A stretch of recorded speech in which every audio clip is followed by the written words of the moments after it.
Hello, it's Lion here with HobbiesofaMan once again, and today we're doing another review for Penthouse Comics. This is issue number 4.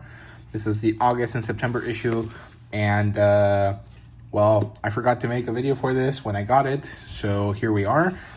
Issue 5 comes out next week, I think, so hopefully I'll have this out on Sunday before the next issue comes out. So, yeah, this is probably the best issue so far. I think the stories have gotten to the point where they're interesting now. They're really full of detail, and things are explained now because they're getting close to finishing. And I either got used to the art more or something happened because I enjoyed myself reading this a bit more than usual. And I still found some issues though, so I'll talk about those here in a bit. So issue number 4, we have this awesome cover here by Lucia Venicio, I think is her name. And yeah, Luana Vecchio, close enough. Penthouse Inc, mature, $10 issue. You have this weird quote here in the back about women being stars. I don't know what that refers to. In this case, this is a skin mag. So I don't know. That's not necessarily what Terry Crews was talking about, right? So we'll see. I really enjoyed this. It has that Barbie vibe. Very, very well done. I really like the style that Luana has. So, yeah, no complaints here with that. Then we have an intro here. These are kind of useless. They don't ever have anything meaningful in them. And we have the contents page. Gun Crazy, that they all have the same skin. The Dream, Spit on Your Grave. Round of Snooker is the shoot. And then an interview with Alinity Divine. So, opening up with Gun Crazy. I actually really enjoy that they have a, summary of what's been going on so far. But this story is just not for me.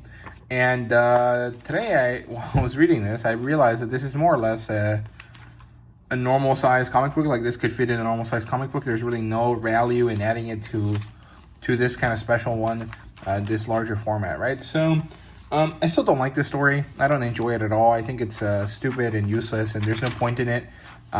It just comes off really ridiculous. Like, it's absurdist, but about like stuff that's fucked up, and it doesn't really have anything enjoyable going on. I really have no. I really see no reason why this is here, beyond like the editing team maybe owing a favor to this guy that wrote this. I don't know. There is nothing redeeming about the storytelling at all, in my opinion. The artwork is not my favorite. I can't say it's horrible because I'm sure someone likes it. But it's just not for me. I don't enjoy it. The coloring is pretty good. And I think I've mentioned that all the time, every time that I've talked about this book. I like the coloring a lot. I think it's really enjoyable. And specifically in this issue, I really, really enjoyed it. But I'm just not a fan of the series. I find no value in this, no entertainment value, right? I'm sure there's some socio-political value to it. If you really want to look for it, I don't find anything valuable here. This is just like annoying, and it's not fun to read. And I don't get why it's in here. So yeah. Then we have the Dead all have the same skin, 3 out of 5. So this is halfway through. And even though usually most of the time the middle point of the story is where the hump happens, where you kind of get bored, this was actually, in my opinion, the most interesting bit. We have this character who has black heritage in a town where only white people are successful. He's managed to, get everyone to believe that he's completely white, and he's living this life where he has a white wife, and he's realizing that for whatever reason, he needs a black woman to satisfy him, which sounds insane, and it's really weird and sordid, but it's really well done. I really appreciate the storytelling here. I think it's one of those really weird, like, situations that happened in back in the day, and that really make no sense, but, it's possible that they were true, right? So, yeah, there's some murder here. There's a lot of action and sexual content overall. So it's probably the best issue of this so far, and I really, really enjoyed it, right? So I thought the artwork here was also really awesome this time. which is something that I don't usually think. I didn't necessarily like the art style in this one, but today it looked awesome. I really, really enjoyed it. And I think the coloring wasn't my favorite, though. I think it could use a little bit of work, but it's not really bad at all. It's just not necessarily my favorite. But this was a really, really good story this time. So I really enjoyed it, now. Here we have The Dream. This is part 4 of 4. So this is the end of this story. I'm not sure what it's going to be replaced with. I think we're going to have Miss October come back, right? I think that's what the plan is. But I would really like them to move on to something a bit more fantastical or maybe a bit more sci-fi. I feel like a lot of these noir type, like contemporary style, like thriller type stories are fine, but having 4 of them in a single magazine is maybe not the best. So I would like it if they changed it up when this is over. So The Dream continues to be enjoyable. This ended up here finishing, and I liked it. So basically, the character introduced last time, who's Sina Song's dad, Mr. Hugh, is basically someone that scared Jude, and so they have to get rid of him in order for Jude to take on the deal that was offered to him. So they send the Strange, who is the lady that Jude thought had moving tattoos. I don't know what the hell's up with her. She's some sort of like special supernatural entity, and she's sent to assassinate Mr. Hugh. And because it's his penthouse, the way she does that is with her by sucking him dry, basically, which is crazy, but really thematic. So I liked it. I enjoyed it. And then when Jude gets the information that the man has died, he decides to take the deal. And Sina Song is mad at him, and she no longer is interested in him. We find Mr. Hugh there dead, and then Jude finally goes off on a journey to Hollywood, I guess. And it turns out that all of these characters that work together are maybe God-type characters, right? She talks about making people take on Faustian deals and how she's upset at the way that the world is now. So I assume she's some sort of immortal character, with the other 2 that are associated with her also being immortal characters.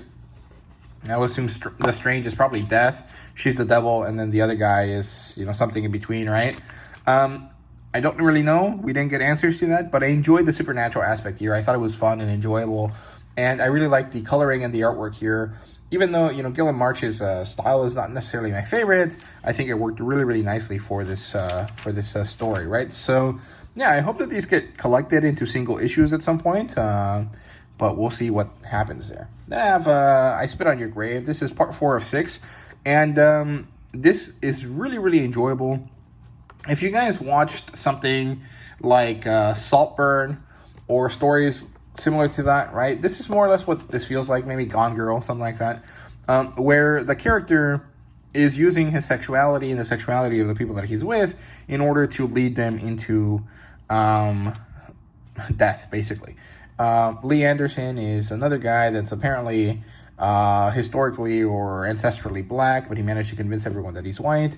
He has these 2 twins that he's mind fucking, both ways. And he's managed to get both of them to fall in love with him. And it becomes a mess because one of them gets pregnant.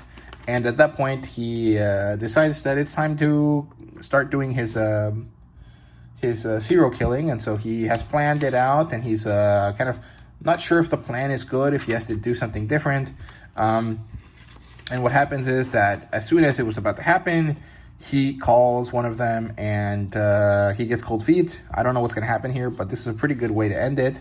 And I actually enjoy these panels where it's just a giant painting and then some text on the side to give you the thoughts that the character's having. I think that that's well done.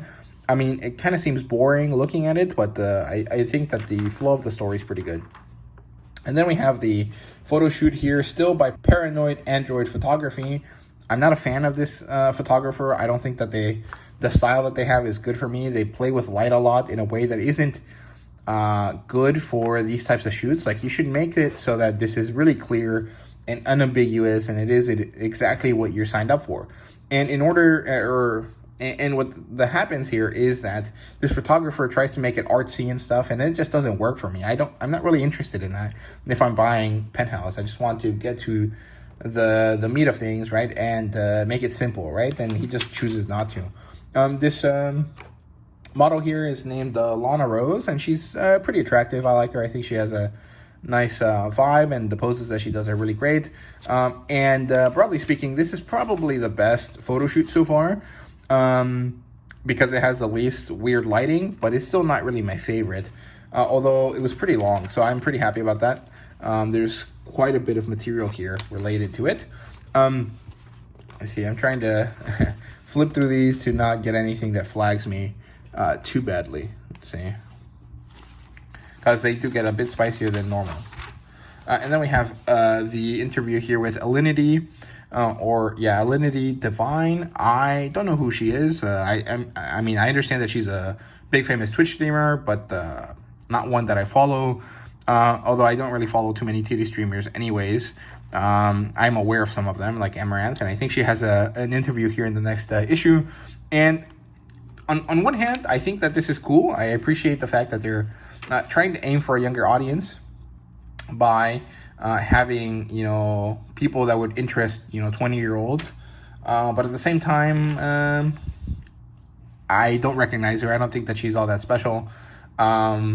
And the questions and answers that they ask here are very, very basic. And, it's well done, but it's not really exciting. It's pretty basic stuff, right? Like, there's nothing special about, content creation or anything like that. It's all really generic questions that you might ask someone, like, if you met them, like, in a line somewhere, and you're, like, waiting, and so you just ask them, hey, what do you do? They tell you they're a streamer, and then you give them some general questions about that.